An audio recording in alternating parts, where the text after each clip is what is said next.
Oke, hari ini kita bakal bahas tips melakukan ganking di late game. Nah, ketika late game tuh, gue liat kayak masih banyak lah pemain-pemain yang kalau misalkan udah late game, itu tuh sering banget muncul di map. Padahal dia tuh hero ciduk gitu, kayak hero pick off. Tapi malah dia sering clear lane, jadi kelihatan di map. Nah, makanya gue share ini supaya kalian tuh lebih paham aja sih, kalau misalkan late game harus ngapain. Oke, langsung aja ya. Nah, dari awal udah kelihatan kalau misalkan Chelly Boy pakai Amon, dia tuh sering clear lane sendiri. Itu udah dari awal banget, udah kelihatan. Kayak tingkah lakunya, kayak kebiasaannya. Oh, si Chelly Boy sendiri nih kalau misalkan clear lane. Nah, makanya di sini RRQ pengen coba untuk nyulik Chelly Boy. Nah, di bottom lane RRQ coba untuk culik Chelly Boy dengan ngebait si cowoknya tuh clear. Soalnya dari awal juga cowok clear lane sendiri terus. Jadi RRQ berusaha supaya alter ego mikir kayak, oh si cowoknya sendiri nih gitu.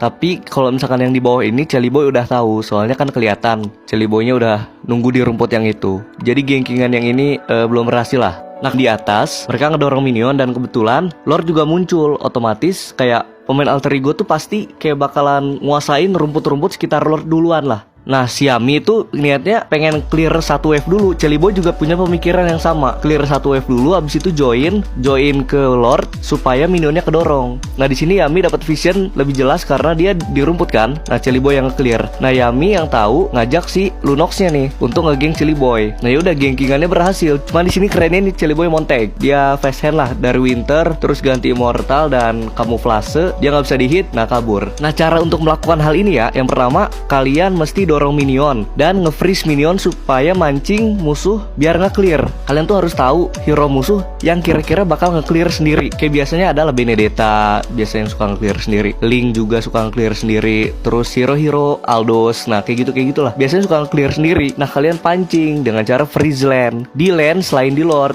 gitu. Jadi misalkan Lordnya di bawah, kalian freeze-nya di atas. Tapi bawa temen kayak 2 orang lah kayak di game yang ini. Nah, habis itu kalau misalkan dia ini udah nge-clear, terus teman-teman kalian juga udah dapat info kalau misalkan di Lord itu kayak ada 4 orang. Nah, yaudah, abis itu culik aja si hero ini. Kayak di sini Chelly Boy diculik. Nah, kalau misalkan ini berhasil ya, ini keuntungan banget sih buat RRQ karena team fight-nya bakalan enak karena yang pegang retri kan Chelly Boy. Terus dalam kondisi 5 lawan 4 juga. Jadi otomatis alter ego pasti bakalan mundur atau tarik ulur kayak gitu. Jadi ini keuntungan ya. Kalau misalkan late game dapetin momen kayak gini, ini benar-benar keuntungan. Nah, di rank-rank itu orang-orang biasanya kayak dia pakai hero Kaja, dia pakai hero apa gitu yang bisa culik, dia pakai hero Akai. Nah, dia tuh sering clear lane gitu, sering muncul di map. Nah, jadi gua kayak ngerasa sayang aja sih hero-hero yang harusnya bisa buat pick off ketika late game, tapi malah dia tuh sering banget muncul di map. Nah, makanya sekarang gua kasih tips gimana caranya nyulik hero ketika late game. Oke, makasih banyak ya buat yang udah nonton. Buat tips selanjutnya mungkin bakal besok gua upload. Semoga ngebantu ya, thank you.